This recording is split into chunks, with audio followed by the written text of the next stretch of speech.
Personal brand is like what people think about you when you're not in the room. It's your web presence. It's the authority that you've built online, generating trust with your audience. The more you're able to charge, the happier you're going to be, the better your clients are going to be. Hi guys, my name is Julianne and I'm the social media manager here at Otter PR, and today I'm joined by one of our amazing co-founders and CMOs here at Otter PR, Jay Feldman, and we are going to be talking all about how to create a personal brand. So let's go ahead and dive in right now.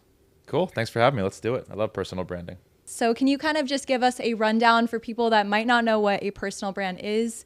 What exactly is it, and why is it so important to have a personal brand?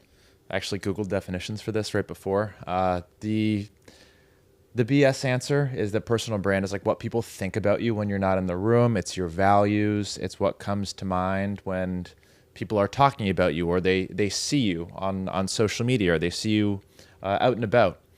But the reality is personal brand it's your web presence. It's the authority that you've built online, generating trust with your audience. And that's what gives them a positive perspective about you when you're not in the room. It's that time spent, repeating the same things over and over again, so that when somebody does see a shirt that you commonly wear, they associate that shirt with everything else about you. So like for me, I went to medical school. I talk about that all the time. So like me being a doctor is a part of my personal brand. So when people see me, they also think, oh, medicine. It's all the things that they associate with that person. Okay, awesome. So it's kind of just about like whatever your skills are and like what you want to portray to society, essentially. Yeah, and for those looking to build a personal brand, it's about becoming known and being authentic while you do it, and leaning into what makes you weird and what makes you different, because that's what people remember and that's what people resonate with. Yes, awesome. Okay, so can you tell us a little bit about your personal brand and how was it building your initial 10,000 followers? Like, what was the journey like, and what inspired you to start your personal brand? So a little bit interesting. I started building my personal brand while I was in medical school. I had a couple friends who were doing it. Dr. Mike was a big inspiration for me.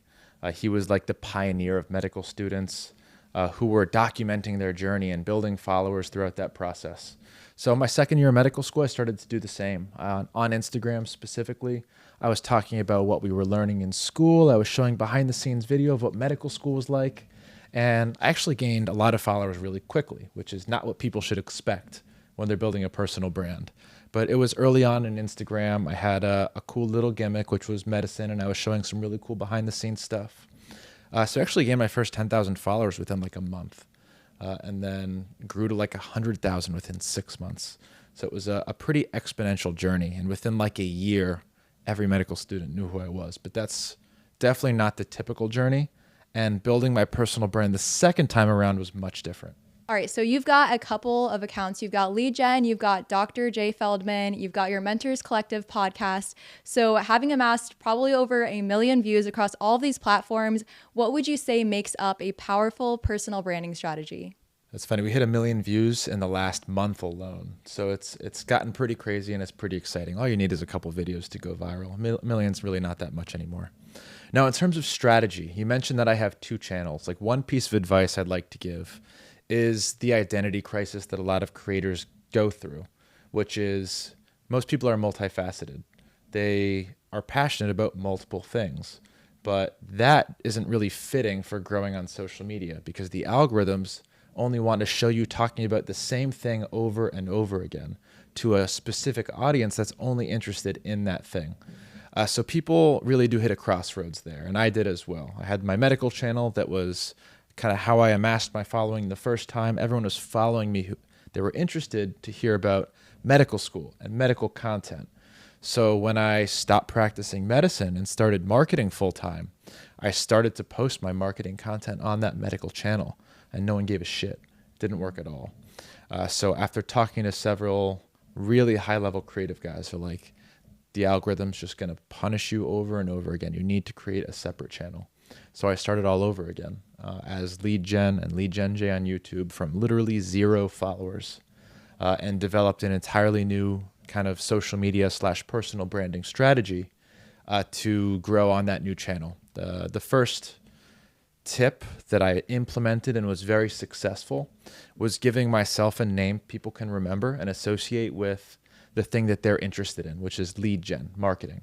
So I coined myself Lead Gen J. I got the username Lead Gen on Instagram. It cost me a few bucks, but now anytime someone's talking about lead gen, which is a really hot keyword, they automatically think J, and they share my accounts. And if you look at my search volume, it's been a strategy that's worked really well. Now, the other thing I had to think about was, what is my social media strategy going to be? I'm working full-time as a co-founder and CMO at our agency. How am I going to find the time to grow on social? So my advice there is pick one platform first and master that platform before moving on to a second one.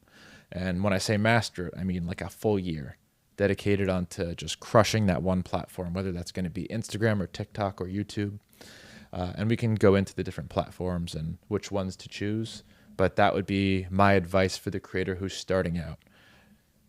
Brand yourself correctly with like a keyword that people are going to search and remember. Set up your bio to be very specific, who you help and how you help them. And then make content about the same shit over and over again for a year on the same platform. And this can feel monotonous, and it can feel boring and feel like you're beating the dead horse and making the same content over and over again. But that's really how you get the spark plug to take off. Awesome. So it's really just all about not spreading yourself too thin and just not giving up. Just keep on pushing and pushing and pushing, because as someone that has tried to create content before over multiple platforms, you definitely can never master one platform if you're spreading yourself too thin. And I feel like a lot of people oftentimes will be like, well, maybe I can try them all at once because surely one will take off. Well, I mean, of course, if you're just half-assing all of those platforms, then it's never going to work. Right. If you go 50% in on YouTube and 50% on Instagram, you're competing against creators that are full-time content creators on that platform. And just like business, like social media, your content is a competition, and you're competing for views and for attention from the people consuming it. So yeah, my advice would be go 100% and get really good at one platform. And now a lot of creators also want to take the easy way out. They'll make a YouTube video and they'll chop it up into shorts using AI, and they'll distribute it on Instagram, TikTok, YouTube Shorts.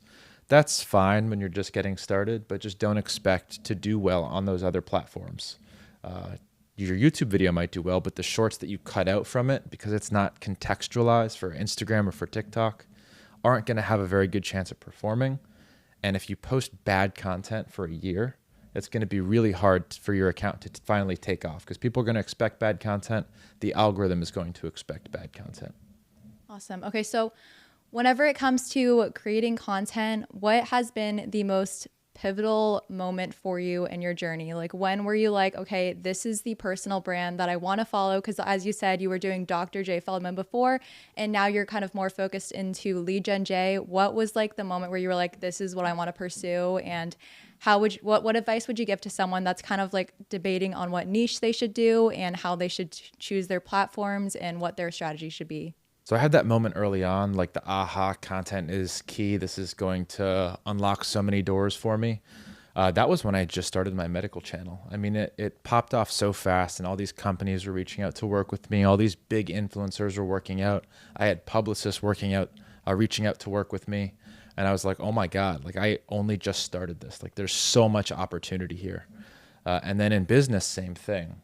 Like I had grown the lead gen account, and I had people coming in asking me, like, where do I sign up? Where do I sign up? And I wasn't even pitching these people. I wasn't selling these people, and they're ready to throw money at me for services that I don't have and products that I don't have. Like you can't pay for that in any form of marketing. Like that is so powerful. So on my lead gen YouTube, I had multiple people reach out to me and say, where's your course? Where's your course? And I had just been kind of teaching on there for a year. I never planned on making a course. And then enough people asked where I took the time. I sat down for a week, locked myself in a studio, made the course, and then pre-sold it to people who had come onto my YouTube channel and joined my email marketing list. And hundreds of people bought a course that didn't even exist. And it gave me a reason to sit down and do it. But you really can't do that in any other form of marketing. So that's what really sold me. So in that case, what strategies did you use to start monetizing your personal brand, and how long did it take you to generate your first dollar with your personal brand? So let's talk about the lead gen one, kind of the second time that I built my personal brand, because I feel like that's more similar to the journey most people are going to go through, kind of starting from zero. You don't have some fancy gimmick. So that's what you're probably going to have. It's an uphill battle. So there's multiple ways to monetize a personal brand, make money on social media, and just be ready to pour money and pour time into a hole for a year before you generate any money.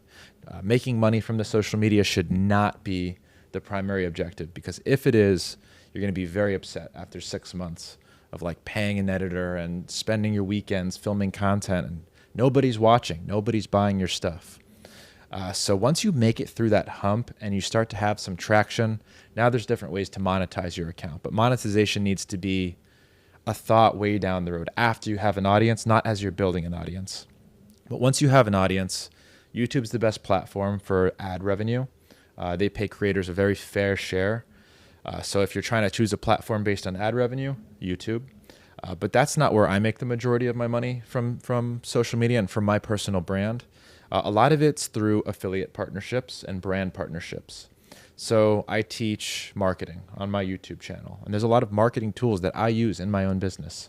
Any of those tools that I'm passionate about, I have an affiliate link. A lot of times I have negotiated deals with them where I'm not just getting 20%, I'm getting 40% of everybody that I sign up. So people will come and they'll watch my video teaching them how to do a specific marketing thing. And I'm like, if you want to do this, go use the tool I'm using. The link's down below. So now hundreds of people are signing up through your link using that tool that they would otherwise need, and you're getting 40% of everything that you send their way. So that's a massive source of revenue. The second one is if you have any products or offers that you sell yourself. So for me, I've got my course, I've got my software business, and several other things that people can purchase through my channel and through my offers. So all of those things are extra money that comes my way. If you're a creator and you have a personal brand, creating a course, I think, is a no-brainer. If people are consuming your free content, a percentage of them will want your paid content. And sometimes that's just the same content, but organized and structured so that they can just follow A to Z without dealing with all of the fluff and the repeats from all of the YouTube videos. And then the other way, another way that you can monetize is brand partnerships. So sometimes a brand will sponsor a video of mine. I'll say, hey, this video is sponsored by MailForge. Go over there if you want to set up your mailboxes. So they'll pay you a flat fee plus an affiliate percentage. But I'd say the biggest way that I've been able to monetize the social media is through high ticket clients. So people are watching my YouTube channel, they're learning marketing. Most of them are not going to want to do it themselves. People will fall into different buckets. You're going to have the people who are just starting out and don't have a lot of money watching the channel. They're the ones who want the free content. They'll watch through all of the fluff and they'll try and figure it out on their own. That's what I did when I was starting as a marketer. I learned everything I know from YouTube. But a lot of the people who find your content are already going to have a business. They're already going to have some money. And they just want to find somebody to do it for them that they can trust. So for anyone who has an agency service or a high ticket offer, them discovering you on YouTube, consuming your free content, and then ascending to purchase your agency services or your high ticket services, that's really where the most monetization comes in. Do poor people suck? Because I always hear that low ticket items are absolutely pain in the butts to handle. There's a funny marketing meme or entrepreneur meme. It's someone who pays you $50. Like, this is my last $50. Like, this better work. I want to call every day for status updates, versus the person who pays you $50,000. Person who pays you $50,000, it's wire sent. Thanks, bro. And it's true. The lower you charge, the more of a pain in the ass your people are going to be, and more they're going to expect out of you, which sounds contradictory, but it's true. Because the people who are looking for your really cheap, affordable offer don't have a lot of money. So they're investing everything that they have into a solution that you're offering. So they're going to make sure that it works. They're going to be ignorant because they haven't gone through a lot of the training and the knowledge themselves to make money. So they don't know how what you're doing works. So they're just expecting you to get results for them. A lot of people, when you're starting, you have to compete on price because you don't have anything else to compete on. But that's not a fun place to be. You should get out of that place as soon as you possibly can. So yeah, the more you're able to charge, the happier you're going to be, the better your clients are going to be. Yeah, because my husband actually launched a course for the Amazon Influencer Program in the past, and he charged $10 a month. And he had so many DMs of people complaining and complaining. And whenever he raised the prices, we didn't have as many people joining, but we had a lot less complaints. So essentially, the higher the person is willing to pay, the better the customer. Yeah, and courses are a little bit of an exception. I mean, you can sell a knowledge product for $9 as long as you don't promise they're going to get any time with you. It's just digital, it's transactional. But if it's a $97 program and you're promising them one-on-one coaching and all this stuff, like that's scary. Don't do that. If you're offering your time in any fashion, I'd say don't take anything under $1,000. That's the mistake we made. It was supposed to be a community, and then of course people were expecting all these insane expectations because they were only paying $10. Yeah, and then you'll get more chargebacks at like the $10 price than you will at the $1,000 price. So one of the biggest benefits for personal branding is all about networking and establishing that trust with other people. What's the craziest networking experience you've ever had through your personal brand? That's funny. Everyone wants to like get on stage and be on big podcasts. And I love that stuff too. I don't think I'm the best speaker on earth, but if you want to get on stage, the best way to do it is build an audience and build a personal brand. Because if you can bring an audience with you, why wouldn't a conference or a college want you to come speak? The craziest networking experience or like personal branding experience that I've had out in the wild and in public, probably some of the speaking that I've done. It's just so surreal to me to like get on a stage somewhere where the whole audience knows who I am already, and then they line up to take pictures when I'm done. So I don't know if that's crazy for some of the people watching, but if you're building a personal brand and you're thinking like starting from zero, I'll never get there, I'll never be on stage. That feeling when you finally are, and you're surrounded by people who have like been following you and trust you and love you, and like they're lining up to take a picture with you. It's a crazy feeling. And it's a really gratifying one, especially when you're able to have those one-on-ones and really help them and take pictures with them. It's just the coolest thing. So now there's a lot of benefits and plus sides to personal brandings, but without a doubt, I am sure that a lot of people struggle with burnout and with imposter syndrome. And have you ever been faced with these obstacles, and how have you overcome them? And what advice would you give to someone feeling burnt out about their personal brand? I'd say burnout's the big one. And that's what kills most people's dreams of having a personal brand.